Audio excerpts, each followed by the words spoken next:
अस्सलामुअलैकुम, आप देख रहे हैं समा। मैं हूं फवाज जैदी। बुलेटिन में खुशामदीद। वज़ीर आज़म इमरान खान का कहना है कि अमरीका और तालिबान के दरमियान अबूज़ाबी में मुज़ाकरात पाकिस्तान के ताउन से हुए। दुआ करें ये मुज़ाकरात कामयाब हों और 3 दहाइयों पर मुश्तमिल अफ़गान अवाम की मुश्किलात का खात्मा हो। वज़ीर आज़म ने यह भी कहा कि पाकिस्तान अमन अमल में हर मुमकिन ताउन कर रहा है। वज़ीर आज़म इमरान खान का कहना है कि अमरीका और तालिबान के दरमियान अबूज़ाबी में मुज़ाकरात पाकिस्तान के ताउन से हुए हैं, पाकिस्तान की कोशिशों से हुए हैं। दुआ करें कि ये मुज़ाकरात कामयाब हो जाएं और 3 दहाइयों पर मुश्तमिल अफ़गान अवाम की मुश्किलात का खात्मा हो सके। वज़ीर आज़म ने यह भी कहा है कि पाकिस्तान अमन अमल में हर मुमकिन ताउन कर रहा है। एहतसाब अदालत के जज लीगी रहनुमाओं की सरगोशियों पर गुस्से में आ गए। तारिक फजल चौधरी को रोस्ट्रम पर बुला लिया। कहा, आपको अदालत का कोई एहतराम है? खुदा खौफी करें। अदालत में सिर्फ केस से मुताल्लिक़ लोगों को मौजूद होना चाहिए। मज़ीद जानते हैं समग्र नुमाइंदे सुहेल रशीद हमारे साथ मौजूद हैं। सुहेल, बताइएगा कि सरजनिश हुई है आज डॉक्टर तारिक फजल चौधरी की एक बार फिर? जी फवाद, ऐसा ही है। आज सब अदालत में फ्लैगशिप रेफरेंस की समाअत जारी थी जब नैब अपने हतमी दलाल दे रहे थे। इसी दौरान लीगी रहनुमाओं की जानिब से कमरा अदालत में सरगोशियां की जा रही थी। डॉक्टर तारिक फजल चौधरी और मरीम औरंगजेब गुफ्तगू थे। इस पर जज अरशद मलिक ने बरहमी का इजहार करते हुए तारिक फजल चौधरी को रोस्टम पर बुला लिया और ये रिमार्क किए कि मैं समझ रहा था कि शायद कोई अनपढ़ शख्स है जो कर रहा है, लेकिन मुझे किसी ने बताया है कि आप तो पढ़े लिखे हैं, आपको अदालत का कोई एहतराम है। खुदा खौफी करें। अदालत में सिर्फ केस से मुतल्लिका लोगों को मौजूद होना चाहिए। इसके बाद मरीम औरंगजेब और तारिक फजल चौधरी कमरा अदालत से बाहर रवाना हो गए। इस वक्त समाअत में आधे घंटे का वक्फा है और इस वक्त नवाज शरीफ ने सहाफियों को मुलाकात के लिए बुलाया है। इस्लामाबाद बार कौंसिल के हाल में ये मुलाकात इस वक्त हो रही है। साफियों ने अपना एहतजाज आज सुबह रिकॉर्ड करवाया था। कल के वाक़े पर, कल जो कैमरा मैन समा के वाजिद अली सैयद पर तशद्दुद किया गया था नवाज शरीफ के स्टाफ की जानिब से, उस पर उसी एहतजाज के बाद नवाज शरीफ के सामने इस वक्त भी सहाफ़ी अपना नुक्ता नजर रख रहे हैं, अपना मौक़िफ़ रख रहे हैं और एहतजाज किया जा रहा है। इस्लामाबाद बार कौंसिल में सहाफ़ियों की बड़ी तादाद मौजूद है और नवाज शरीफ उनके सामने मौजूद हैं, जिनसे इस बार उस वाक़े पर अब भी एहतजाज किया जा रहा है कि हमेशा ऐसा ही क्यों होता है कि आपका स्टाफ ही सहाफ़ियों को तशद्दुद का निशाना बनाता है।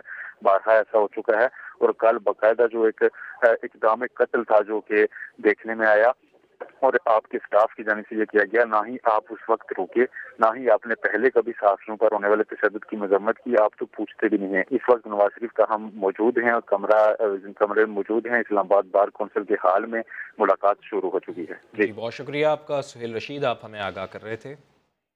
पकड़ो पकड़ो इसको, वो पकड़ो ना यार, हॉस्पिटल पहुंचाओ। बोल के जा अब तक तेरी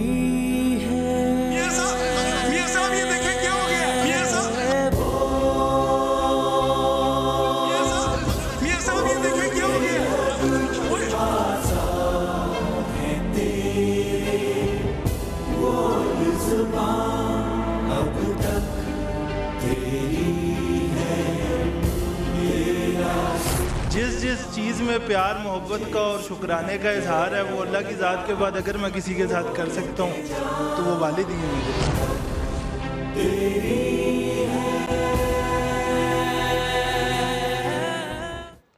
कल समा के चीफ कैमरामैन वाजिद अली पर बेईमाना तशद्दुद किया गया। आज फिर मियां नवाज शरीफ के गार्ड ने सहाफ़ियों को धक्के दिए। खुलेआम बदमाशी की।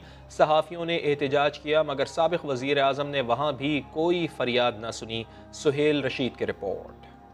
गार्ड्स बाज न आए। एहतसाब अदालत में भी पार्लियामेंट हाउस वाले मनाजिर। साबिक वजीर आजम के गार्ड्स फिर आपे से बाहर। आज भी सहाफियों को धक्के। मियां साहब की वाकयात ना दोहराने की यकीन दहानी भी रायगा। नैब रेफरेंसेस की समाअत पर नवाज शरीफ जैसे ही एहतसाब अदालत पहुंचे तो सहाफियों ने उन्हें घेर लिया। समा के कैमरामैन वाजिद अली पर तशद्दुद के खिलाफ एहतजाज रिकॉर्ड कराया मगर गार्ड्स और लीगी वकला को ये एहतजाज जरा भी न भाया। साबिक रवायत बरकरार रखते हुए फिर यहाँ भी सहाफियों को धक्के दिए जिस पर एहतजाज जोर पकड़ गया। मियां साहब ने सहाफियों की एक ना सुनी और चुपचाप कमरे अदालत की जानिब चल दिए। नवाज शरीफ ने गुज़श्ता रोज वाक़े का नोटिस लेकर मुस्तकबिल में ऐसे वाक़यात की रोकथाम की यकीन दहानी कराई थी।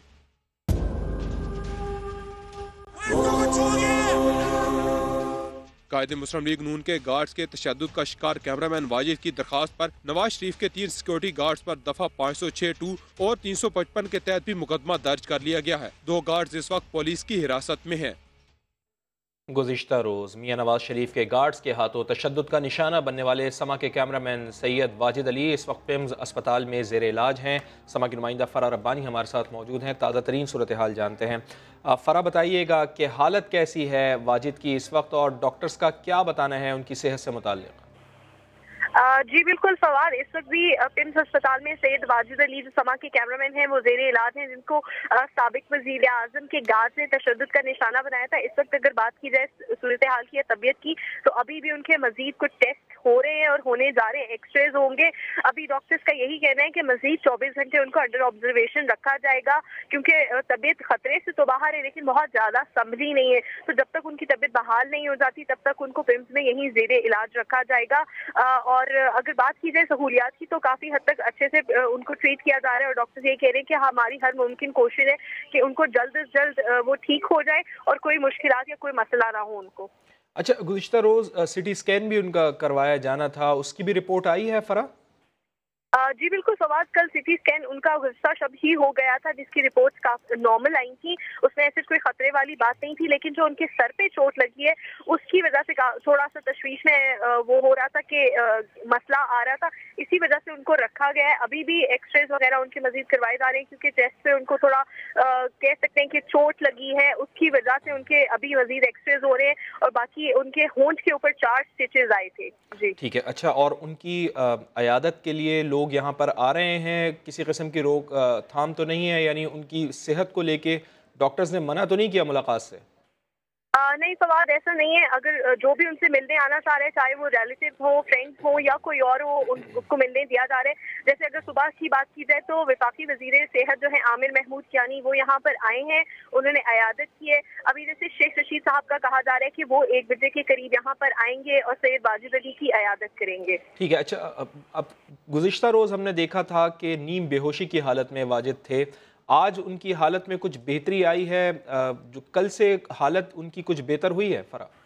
बिल्कुल ऐसे ये फवाद, कल बिल्कुल नींद बेहोशी की सी हालत थी, आज कदरे बेहतर है, कदरे संभले हुए हैं, होश में हैं, लेकिन जाहिर दर्द है उसकी वजह से वो किसी से बात नहीं कर पा रहे। होंठ पर स्टिचेस लगे हुए हैं तो ज्यादा बोलने से डॉक्टर ने भी मना किया है। और लेकिन ये कि खतरे से हालत बेहतर है और आज वो जो नींद बेहोशी वाली कल जो हालत थी ऐसी कोई खुदा न खासा हालत नहीं है। ठीक है, बहुत शुक्रिया फ़रा, आपसे अपडेट लेते रहेंगे। समा के कैमरामैन वाजिद अली पर तशद्दुद की अपोजिशन लीडर, स्पीकर कौमी असम्बली, वज़ीर इत्तलात फवाद चौधरी और मरियम औरंगज़ेब ने सख्त अल्फाज में मज़म्मत की है। नून लीगी रहनुमाओं ने मियां नवाज शरीफ के गार्ड्स के खिलाफ कार्रवाई में ताउन की भी यकीन दहानी कराई है। जो हुआ गलत हुआ, इंतहाई अफसोसनाक और नाकाबिले बर्दाश्त है। समा के कैमरामैन पर नवाज शरीफ के गार्ड के वहशियाना हमले पर अपोजिशन लीडर शहबाज शरीफ ने कहा, कानून अपना रास्ता खुद बनाएगा। इस मामले की जिस तरह चाहें आप तहकीक कराएं, हम पूरी तरह उसका साथ देंगे। और मैं दिल की गहराइयों से मैं माजरत चाहूँगा अपने मीडिया के भाइयों के साथ। स्पीकर कौमी असम्बली असद कैसर ने गार्ड्स के पार्लियामेंट के अहाते में आने पर पाबंदी का ऐलान कर दिया। जो सहाफ़ियों का इशू है, इसके हवाले से मैंने इंस्ट्रक्शन दी हुई है कि इसका बाकायदा इंक्वायरी करे और जो कानून के मुताबिक इसके खिलाफ एक्शन लेना है मैंने उसका बाकायदा इंस्ट्रक्शन दिए।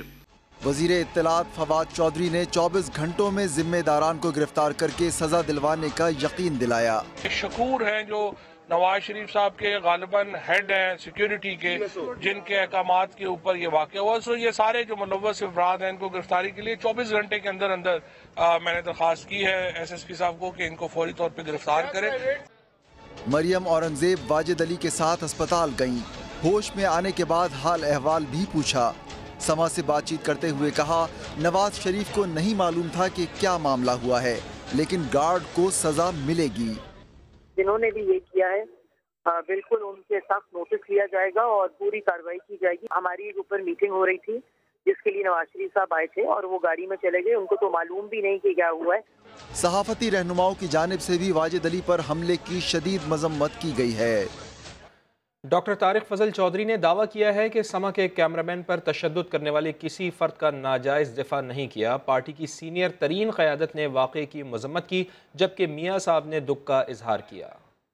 सीनियर तरीन क़यादत शहबाज शरीफ साहब से लेके मरियम औरंगज़ेब तमाम हर एक ने इस वाक़े में दिली दुख का इजहार किया है। इस पर माज़रत भी की गई है और सबसे बड़ी बात यह है कि जो इस सिलसिले में लोग जिम्मेदार थे उन्हें पुलिस के हवाले किया गया। एक बंदा अभी भी नहीं है, एक बंदा अभी भी नहीं है, वो भी आएगा नहीं, उनको बचाने वाले होंगे। जिस बंदे को इसमें वाक़े में मुलव्वस पाया गया है, आप ये देखें कि हमारी तरफ से क़यादत की तरफ से कोई उनका नाजायज़ दिफा नहीं किया गया। उस बंदे को जो मौके पर गिरफ्तार हुआ, उसके बाद जो दूसरे बंदे का कहा गया कि वो वहाँ से फरार हुआ है, उसको भी 1 या 2 घंटे के बाद पुलिस के हवाले कर दिया गया। उन्होंने मुझे ये कहा है कि सारे तमाम हमारे लिए काबिल एहतराम है, उन्हें खुद इस वाक़े में बहुत दुख है। नवाज शरीफ के सिक्योरिटी गार्ड का समा के कैमरामैन पर तशद्दुद ये पहला वाक़या नहीं है। मुस्लिम लीग नून के कारकुन समा के रिपोर्टर्स और कारकुनान को कई बार तशद्दुद का निशाना बना चुके हैं। नवाज शरीफ के गार्ड का समा के कैमरामैन पर तशद्दुद, इत्तेफाकी वाक़या या सोच समझकर हमला किया गया।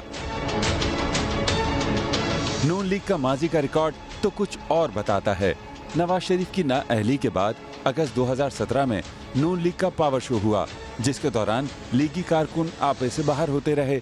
सरगोदा में समा टीम को जदुकूब किया गया, रिपोर्टर और कैमरामैन को धक्के दिए गए, पथराव से समा की गाड़ी के शीशे टूट गए। रावलपिंडी मरी चौक पर भी मतवालों ने समा के कारकुनान पर धावा बोला था। समा को निशाना बनाए जाने के वाक़यात पर नवाज शरीफ ने खुद कारकुनों को पुरअमन रहने की तलकीन की थी। यहाँ पे जो चैनल्स हैं उनके खिलाफ कुछ कार्रवाई की गई है, ये मुनासिब नहीं है। मैं समझता हूँ ये हमारा शेवा नहीं है। मेरी आपसे ये अपील होगी कि हमें बिल्कुल इस तरह का काम कभी नहीं करना चाहिए। डीएसएनजी और ईएनजी को मुकम्मल तौर पर तोड़ दिया गया है। बात सिर्फ मियां साहब के महफिजीन तक महदूद नहीं रही। जून 2017 में फैसलाबाद की ज़राई यूनिवर्सिटी में गार्ड्स ने समा की डीएसएनजी वैन पर हमला किया। यूनिवर्सिटी के वीसी प्रोफेसर इकरार, क्योंकि राना सनाउल्लाह के रिश्तेदार थे, इसलिए कानूनी कार्रवाई भी मुश्किल हो गई थी।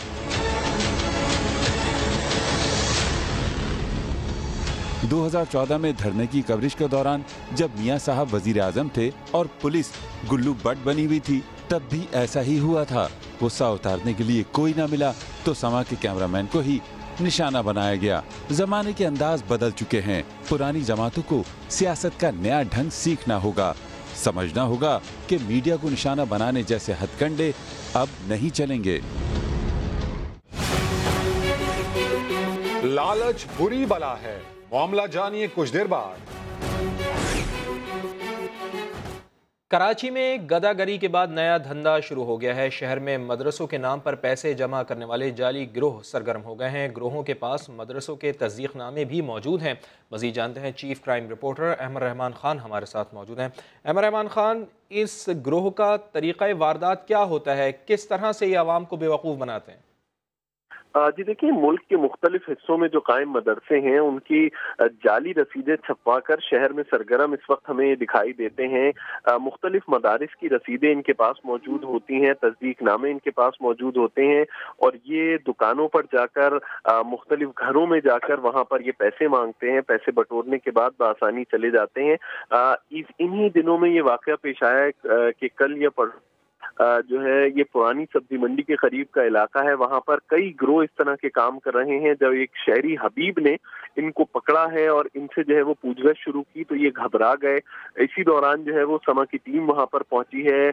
हमने जो जाली रसीदें इन्होंने छपवा रखी थी उसमें इन्होंने ये गलती ये कर रखी थी कि मदरसों के असल नंबर दर्ज थे।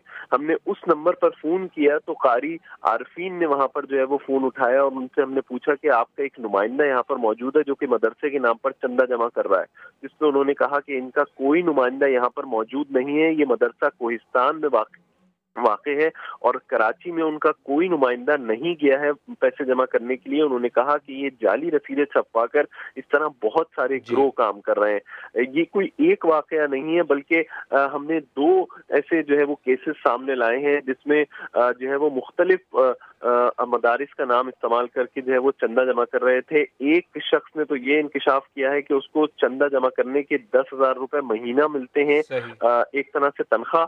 और जो दूसरा शख्स है वो ये कहता है कि उसने ये तस्दीक नामों की फाइल 3,000 रुपए महीना देने के उससे जो है वो हासिल किया, यानी कि किराए पर ये तस्दीक नामों की रसीदें और स्लिप्स जो है वो हासिल किए हैं।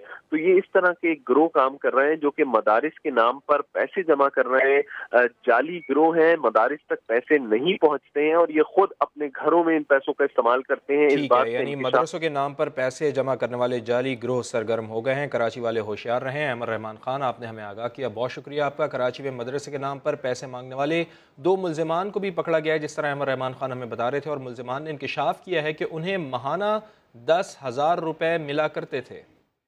दी थी तुम्हें ये बुके? ये उस्मान की दी थी। तुम्हें महीने के देता है पैसे उस्मान? हाँ, उस्मान महीने के देता है। क्या देता है? 10,000 रुपए देता है। 10,000 रुपए महीना देता है पैसे जमा करने के लिए। मदरसे का नाम ऐसे ले आए और बच्चे को दिहाड़ी देते हैं। सही है। जब वो मदरसे के लिए आते हैं, मस्जिदों में जाते हैं, चंदा करते हैं, मदरसे में 1 रुपया नहीं देते, घर वालों को देते हैं। तो आपने देखा कि मुल्जिमान किस तरह इंकिशाफ कर रहे हैं। वो कह रहे हैं कि हमें 10,000 रुपये माहाना मिला करते थे, बाकी जो पैसे थे वो कारी साहब को दे दिया करते थे। 2 मुल्जिमान को पकड़ा गया है पुरानी सब्ज़ी मंडी के करीब से, और इन लोगों ने जाली रसीदें बनाई हुई हैं और आवाम को, सादा लौ आवाम को लूट रहे हैं। अहमद रहमान खान एक बार फिर हमारे साथ मौजूद हैं। अहमद रहमान खान, ये बताइएगा कि ऐसे कितने गिरोह हैं कराची में, कुछ पता कर पाए हैं आप, जो इस तरह से सादा लौ आवाम को लूट रहे हैं मदरसे में चंदे के नाम पर? जी देखिए, तकरीबन 10 से ज़ायद गिरोह का इंकिशाफ सामने आया है और एक गिरोह में तकरीबन 8 के करीब लोग शामिल हैं। क्योंकि हमने इन्हीं से गुफ्तगू की, इनसे पूछा, तो ये बताते हैं कि तकरीबन 8 के करीब लोग जो है वो एक गिरोह में शामिल होते हैं। और शहर में तकरीबन 10 से ज़ायद गिरोह ऐसे काम कर रहे हैं जो कि जाली रसीदें उन्होंने मदारिस की बना रखी हैं। और उसमें कराची के मदारिस कम हैं, उन्होंने जो दूसरे शहरों में वाक़ मदारिस हैं वहाँ की रसीदें बनवाई हैं ताकि लोग तस्दीक ना कर सकें। लेकिन एक गलती जो है वो इन लोगों की जानिब से ये की गई कि इन्होंने जो रसीदों पर नंबर छापे, क्योंकि वो जाली रसीदें हैं लेकिन वो असल रसीदों की कॉपी है एक तरह से, तो उस पर ये नंबर तब्दील नहीं कर सके। फ़ोन नंबर्स ओरिजिनल दर्ज हैं, तो उन्हीं फ़ोन नंबर से जो है वो इस बात की तस्दीक भी हो रही है कि क्या ये जाली हैं या फिर ये असली हैं। तो इसलिए अगर आवाम जो है वो मदारिस की मदद करना चाहती है और इमदाद करे, बिल्कुल हम सदका खैरात या फिर ज़कात देने के जो है वो नहीं है कि ना दिया जाए, बिल्कुल दिया जाए, लेकिन ये तस्दीक कर ली जाए कि ये जो पैसे दिए जा रहे हैं वो सही मदारिस तक पहुंच भी रहे हैं या फिर ये लोग कोई फ्रॉडी हैं और खुद रख लेते हैं। दें, लेकिन तस्दीक के साथ ही दें कि जिस मदरसे के नाम पर आपसे ये ज़कात, सदक़ात, फ़ितरा या अतिया लिया जा रहा है, क्या वो मदरसा मौजूद है, उसका वजूद भी है। इन जाली लोगों से ज़रूर बचा जाए। बहुत शुक्रिया आपका अहमद रहमान खान, तफसीलन आपने हमें इस स्टोरी के बारे में आगाह किया। रवां साल के आगाज़ में 3 जाली पुलिस मुकाबलों में SSP मलिर राव अनवार की मअतली और गिरफ्तारी के बाद हाफ फ्राई और फुल फ्राई का सिलसिला रुक गया। रवां साल पुलिस मुकाबलों में हलाक होने वाले मुल्जिमान की तादाद में 74% तक कमी वाक़ हुई है। कराची से आमिर मजीद की रिपोर्ट। जनवरी 2018 में होने वाले 3 मशकूक पुलिस मुकाबले, नकीब, इंतजार और मकसूद के कत्ल के बाद पुलिस सिस्टम की जैसे काया ही पलट गई। इब्तदाई 345 दिनों में 432 पुलिस मुकाबले हुए और 502 जराइम पेशा गिरोहों का खात्मा हुआ। 61 मुल्जिमान मारे गए। अब जरा साल 2017 के इसी अरसे का जायजा लें तो 450 पुलिस मुकाबलों में 395 जराइम पेशा गिरोहों का खात्मा हुआ। 243 मुल्जिमान को हलाक किया गया। दोनों सालों का मवाजना किया जाए तो साल 2018 पुलिस मुकाबलों में हलाक होने वाले मुल्जिमान की तादाद में 74% कमी वाक़ई हुई। हाँ, मगर मुल्जिमान की गिरफ्तारियों में इजाफा जरूर हुआ। साल 2017 में 31,623 मुल्जिमान पकड़े गए तो 2018 में मुल्जिमान की गिरफ्तारियों की तादाद 4,000 इजाफे के बाद 35,548 हो गई। आदादो शुमार से जाहिर है कि पुलिस के हाफ फ्राई और फुल फ्राई का बाब अब बंद होता नजर आ रहा है। आमिर मजीद, समा, कराची। खैबर पख्तूनख्वा में बच्चों को तहफ़्फ़ुज़ देने वाले इदारे को बंद करने का फैसला किया गया है। 11 अजला में फैले चाइल्ड प्रोटेक्शन के यूनिट्स बंद करने के लिए ख़त लिख दिए गए हैं। समग्र नुमाइंदे फैयाज़ अहमद हमारे साथ मौजूद हैं। फैयाज़, वजह क्या है? क्या फ़ंड्स की कमी थी, इसी वजह से ये फैसला किया गया है?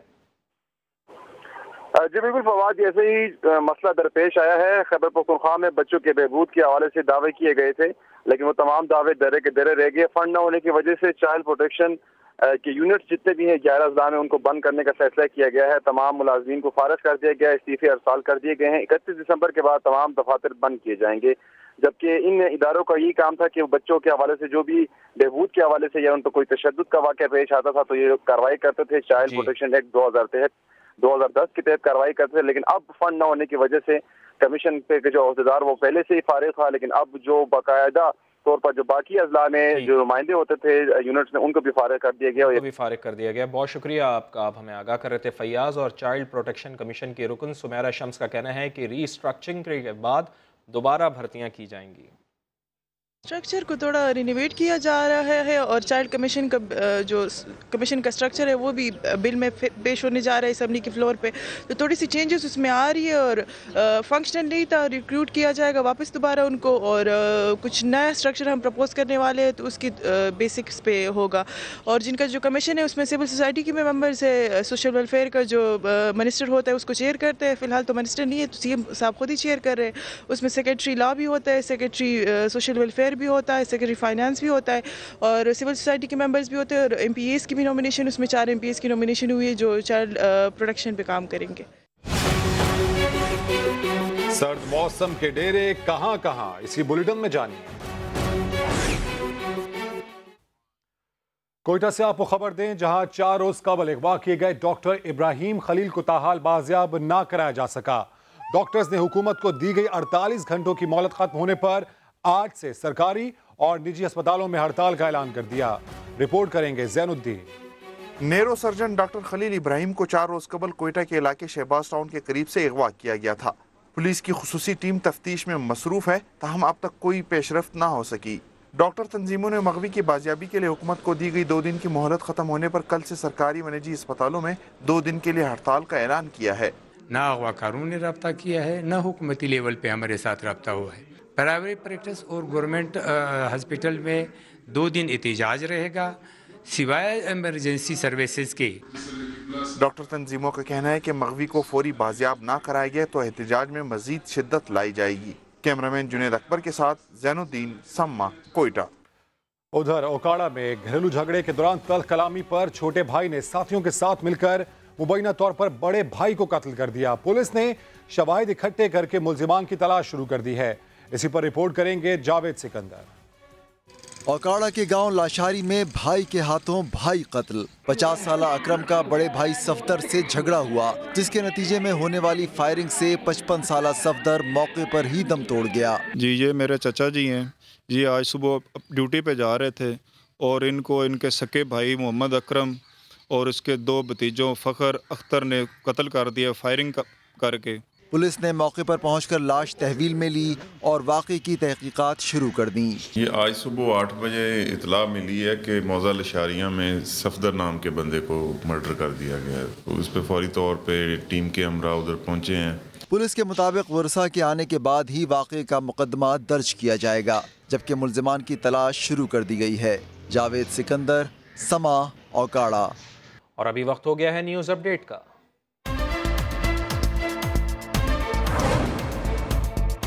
चिन्योट में सरगोदा रोड पर डंपर की मोटरसाइकिल को टक्कर से बाप, बेटा और बेटी जाँ बहक हो गए। एक बेटी शदीद जख्मी है, अस्पताल में जेर इलाज। टंडोला यार में अनोखी चोरी, मुसल्ला डाकुओं की चौकीदार को यरगमाल बनाकर वारदात। ट्यूबवेल से लाखों रुपए मालियत के सोलर पैनल लूट लिए। कराची में खुश्क सर्दी से बीमारियां फैलने लगी। बच्चे और बुजुर्ग सबसे ज्यादा मुतासर। नज़ला, जुकाम और बुखार की शिकायत में इजाफा। डॉक्टर्स ने गर्म मशरूबात इस्तेमाल करने का मशवरा दे डाला।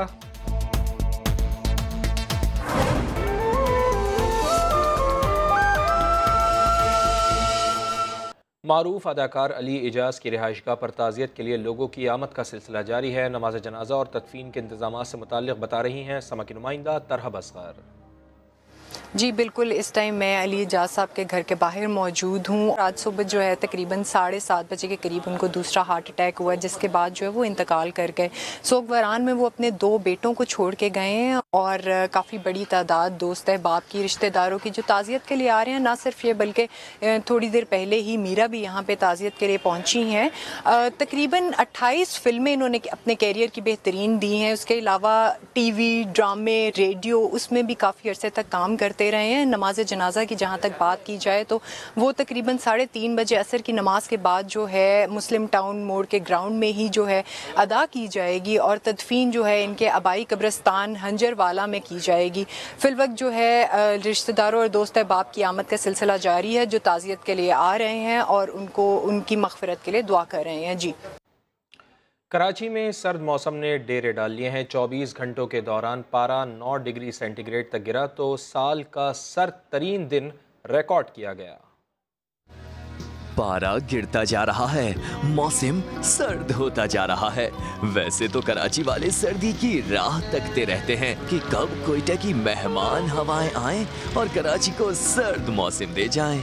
इस बार भी कुछ यूं ही हुआ। फर्राटे भरती हवाओं ने मौसम ऐसा सर्द किया कि पारा 9 डिग्री तक गिर गया। मौसम का हाल बताने वालों ने कहा कि गुज़िश्ता शब साल की सर्द तरीन रात और सुबह भी सर्द तरीन रिकॉर्ड की गई।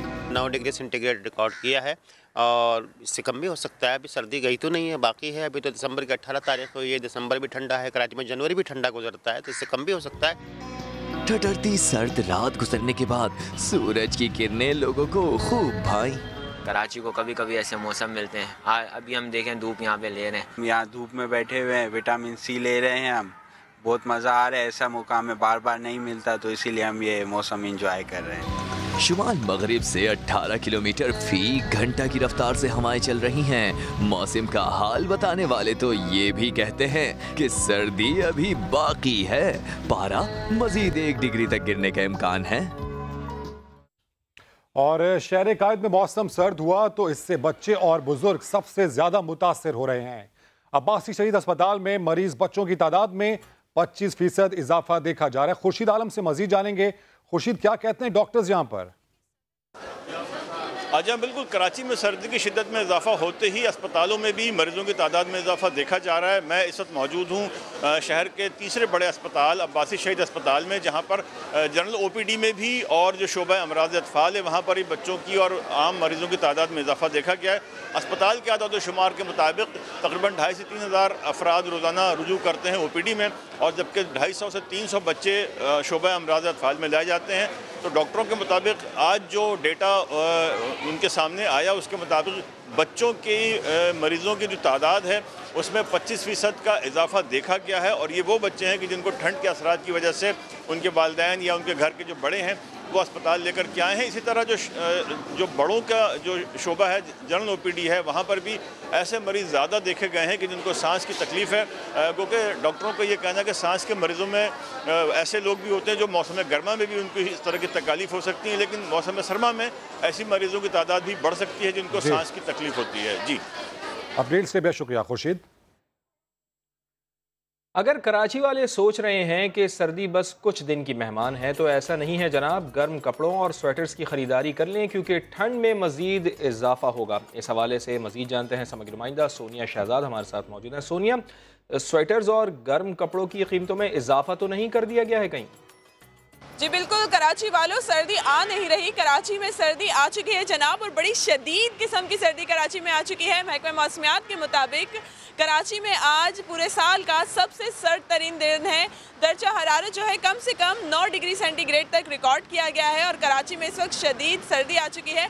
और इसी वजह से हम देख रहे हैं कि दुकानों पर बड़े ज़बरदस्त किस्म के मफलर स्वेटर्स की मांग बढ़ गई। अगर हम मार्केट्स में जाते हैं तो अब हमें चारों तरफ बहुत ज़बरदस्त किस्म के स्वेटर्स और मफलर्स नज़र आते हैं। मैं बात करूँगी दुकानदार से भी। भाई, आप मुझे बताइएगा कि कितनी अच्छी इस साल कराची में अच्छी सर्दी आ गई तो कारोबार भी चमक गया? 4 साल के बाद हमने कुछ सर्दी देखी है, सर्दी का लुत्फ उड़ा रहे हैं हम लोग। और कारोबार कैसा चल रहा है? कारोबार बहुत बेहतरीन चल रहा है। बिल्कुल, दुकान दुकानदार भी खुश हैं जनाब के कारोबार बेहतर चल रहा है। महकमा मौसमियात ने तो वैसी पेशगोई कर दी है कि सर्दी मजीद बढ़ सकती है, दर्जा हरारत 8 और 5 डिग्री सेंटीग्रेड तक जो है वो जा सकता है। तो वो लोग जिन्होंने स्वेटर्स नहीं लिए हैं और वो सोच रहे हैं कि कराची में सर्दी बड़ी वक्ती सी होती है, तो वो स्वेटर्स ले लें, क्योंकि जनवरी का महीना भी अभी हमारे पास पड़ा हुआ है जिसमें मजीद सर्दी बढ़ने का इम्कान है और कराची में इसी तरह सर्द मौसम रहने का इम्कान है। जी बहुत शुक्रिया आपका सोनिया शहजाद, आप हमें आगाह कर रही थी। और सर्द मौसम शुरू होते ही राजनपुर की मशहूर सौगात ड्राई फ्रूट से तैयार गुड़ की मांग में इजाफा हो जाता है। इलियास गबोल की रिपोर्ट। सर्द मौसम शुरू होते ही राजनपुर की मशहूर सौगात मेवे वाली गुड़ की मांग में इजाफा हो जाता है। इंडस हाईवे पर जगह जगह स्टॉल सज जाते हैं। ये जो है ना, ये लेने आए हैं यहाँ से, और ये हम अपने बच्चों के लिए लेके जाते हैं। ये बहुत अच्छी सर्दियों के लिए हमारे लिए तोहफा है। इस खुश जायका गुड़ में काजू, बादाम, मूंगफली, जीरा और देसी घी का इस्तेमाल किया जाता है। मेवे वाले गुड़ को तैयारी के मुख्तलिफ मराहल से गुजारा जाता है। बेलने में से उसका गन्ने का रस निकाला जाता है, सफाई के बाद फिर कढ़ाई में डाला जाता है। जब वो गाढ़ा हो जाता है तो उसके बाद उसको उतार कर अपना एक छोटा सा कढ़ा है उसमें डाल देते हैं। मेवाजात से तैयार ये गुड़ 300 से 800 रुपए फी किलो फरोख्त होता है। राजनपुर की इस मशहूर सौगात को शहरी न सिर्फ खुद शौक से खाते हैं बल्कि दोस्तों और रिश्तेदारों को भी तोहफे के तौर पर भिजवाते हैं। इलियास गबोल, समा, राजनपुर। और अब तस्करा एक बार फिर कराची का, जहां सर्दी की एंट्री के साथ ही कुरंगी वालों के घरों से गैस रूट गई, किचन में खाना पकाना महाल हो गया। रिपोर्ट कर रही हैं समा की नुमाइंदा लारिब शेख। कराची में सर्द मौसम क्या आया, कोरंगी वालों से गैस रूठ ही गई। हमारे यहाँ चाय, एक कप चाय भी नहीं बन सकती, खाना भी नहीं बन सकता, पानी भी गर्म नहीं होता, बहुत ज़्यादा परेशान है। खाना पकता ही रहता है, भूख मर जाती है। मैं 1 बजे खाना चढ़ाती हूँ, शाम तक 8 बजे तक तैयार होता है खाना, फिर हम खाना खाते हैं। और फिर यहाँ तक कि अगर नहीं तैयार होता तो डायरी जलानी पड़ती हैं, लकड़ियाँ जलानी पड़ती हैं, फिर खाना बनाना पड़ता है। कोरंगी नंबर 5.5 के रहायशी गुज़िश्ता कई दिनों से गैस को तरस रहे हैं। बहुत स्लो आ रही है, यानी चाय वगैरह खाना बनाने में बड़ा प्रॉब्लम है, और रात में तो बिल्कुल स्लो हो जाती है। कोरंगी के मकीन मुतालबा कर रहे हैं कि जल्द गैस बहाल की जाए ताकि जिंदगी आसान हो पाए। कैमरामैन मोहम्मद आतिफ के साथ लारिब शेख, समा, कराची। उधर मुल्तान में सर्दी आते ही गैस नायाब हो गई। घरेलू सार्फिन की मुश्किलात में इजाफा हो गया है। शहरी महंगे सिलेंडर इस्तेमाल करने लगे हैं। राशिद हमीद की रिपोर्ट। गैस की बंदिश, चूल्हे ठंडे पड़ गए, खाना कैसे बनेगा, ख़वातीन मुश्किल में आ गई। मुल्तान के तारिकाबाद में ख़वातीन सिलेंडर की महंगी गैस इस्तेमाल कर रही हैं। चूल्हे जल ही नहीं रहे हैं बिल्कुल भी। पहले तो रात में आ जाती थी, अब वो भी नहीं आती गैस। लकड़ियाँ तो बना रहे हैं, गैस नहीं आती, बहुत मुश्किल है। कहने को लकड़ी है पर इसकी कीमत भी आसमान पर। शहरी 800 रुपए फी मन खरीदने पर मजबूर हैं। लकड़ी काफ़ी महंगी है, किसी टाइम पैसे नहीं होते, जिस दिन नहीं होते तो वो उस दिन बच्चे बगैर नाश्ते के स्कूल चले जाते हैं। गैस लोड शेडिंग से परेशान शहरियों ने हुकाम से इस मसले के मुस्तकिल हल का मुतालबा किया है। गुजरावाला में LPG माफिया आवाम की जेबें काटने लगा है। ज़िला इंतज़ामिया ने LPG की फ़ी किलो कीमत 115 रुपये मुकर्रर की, जबकि इसकी फ़रोख्त 140 से 165 में की जा रही है। मज़ीद बता रहे हैं समग्र नुमाइंदे मोहसिन खालिद। जी बिल्कुल, सर्दी की शिद्दत में इजाफे के साथ ही जो LPG के डीलर्स हैं उन्होंने खुद साख्ता तौर पे महंगाई कर दी है। सरकार की जानिब से 115 रुपये फ़ी किलो रेट मुकर्रर किया गया है LPG का, लेकिन गुजरावाला में 145 से लेके 165 तक में LPG फ़ी किलो के हिसाब से फ़रोख्त की जा रही है, जिसकी वजह से सार्फिन जो है वो खासे परेशान है, क्योंकि घरों में गैस दस्तयाब नहीं है। कोयला जो है वो महंगा हो चुका है, लकड़ी महंगी हो चुकी है। ऐसे में LPG की कीमतें भी जो है आसमान से बातें करने लगी हैं। हमारी ज़िला इंतज़ामिया से बात हुई है तो उनका कहना है कि जो LPG की खुद साता महंगाई की गई है उसके खिलाफ, उन लोगों के खिलाफ जो है कार्रवाई का सिलसिला शुरू कर दिया गया है। लेकिन मैं आपको बताता चलूँ कि जो रिक्शा वाले हैं वो भी हाथ से मुतासिर हो रहे हैं, क्योंकि 15,000 के करीब रिक्शा वाले हैं, वो LPG पर ही उनका रोज़गार चलता है, वो भी हाथ से परेशान है, और उसकी वजह से जो लोग हैं उनको भी हाथ से सर्वाइव करना पड़ रहा है। जी बहुत शुक्रिया आपका मोहसिन, आप हमें आगाह कर रहे थे। आगे बढ़ते हैं और आपको बताते हैं कि LPG की कीमतों में इजाफे के खिलाफ रिक्शा ड्राइवर्स ने नैब के दफ्तर के बाहर एहतजाज किया है। इस बारे में मजीद जानते हैं समग्र नुमाइंदे मोहम्मद अली जड़ से। मोहम्मद अली जड़, बताइएगा कि क्या मुतालबात हैं इनके रिक्शा ड्राइवर्स के?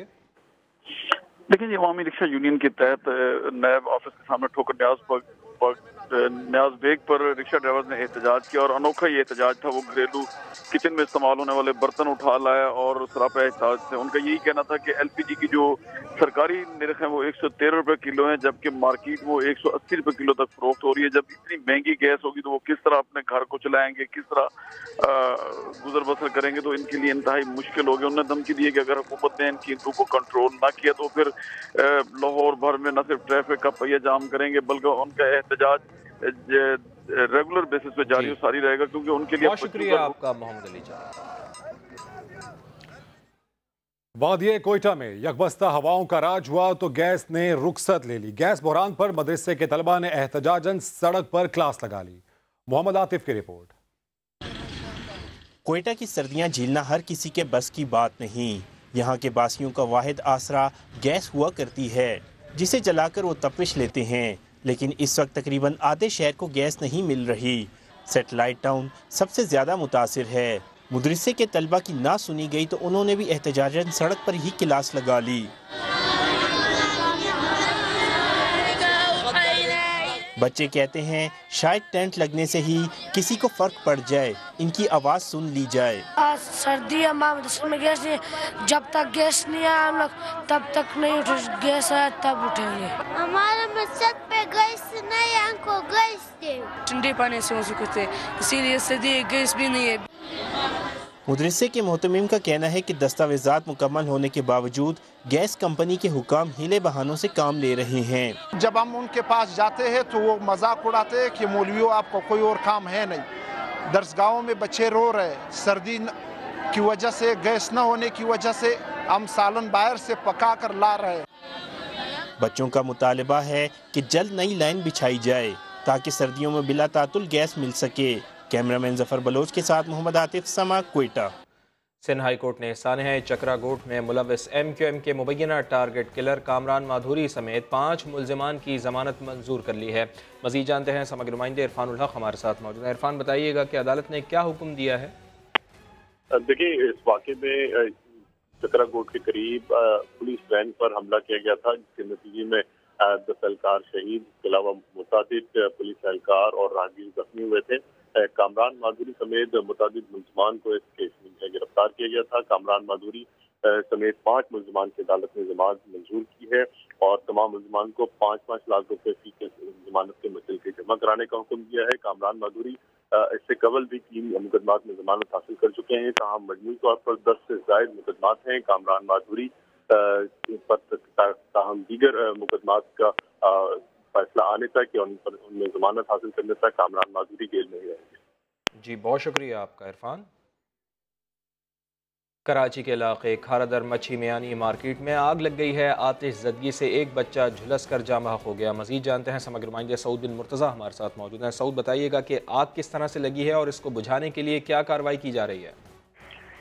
जी बिल्कुल, देखिए खारादर मच्छी मियानी मार्केट का इलाका बताया जा रहा है, जहाँ पे रिहायशी इमारत पे तीसरे फ्लोर पर बताया जा रहा है ये आग लगी थी। आग लगने में एक बच्चा झुलस कर जाम बहक हो गया, जिसको रेस्क्यू की मदद से अस्पताल मुंतकिल कर दिया गया है। पुलिस हुक्काम का कहना है कि शॉर्ट सर्किट के बायस से आग लगी थी। शुक्रिया आपका, आप हमें आगाह कर रहे थे सऊद।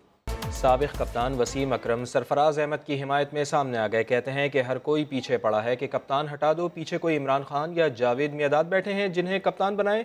वो मुल्तान की बहाउद्दीन ज़करिया यूनिवर्सिटी में टॉलरेंस कप के मौके पर मीडिया से गुफ्तगू कर रहे थे। मुझे कोई नाम बता दे कि कोई कप्तान कौन बने पाकिस्तान टीम का। ये मैं सुन रहा हूँ पिछले 2-1 महीने से, बस लोग लगे हुए हैं फिर सोशल मीडिया पे कप्तान हटा दो। पीछे कोई इमरान खान या जावेद मियादाद बैठा है तो बता दो, बना देंगे उसको। But I think is doing a good job. South Africa tour मुश्किल टूर है, किसी टीम के लिए मुश्किल होता है, ये नहीं कि पाकिस्तान के लिए होगा। यहाँ पता लगेगा कि हमारे बैट्समैनों में कितनी स्किल है टेक्निक वाइज। एक ब्रेक के बाद दोबारा हाजिर होंगे हेडलाइंस के साथ। आप देखते रहिए सामने।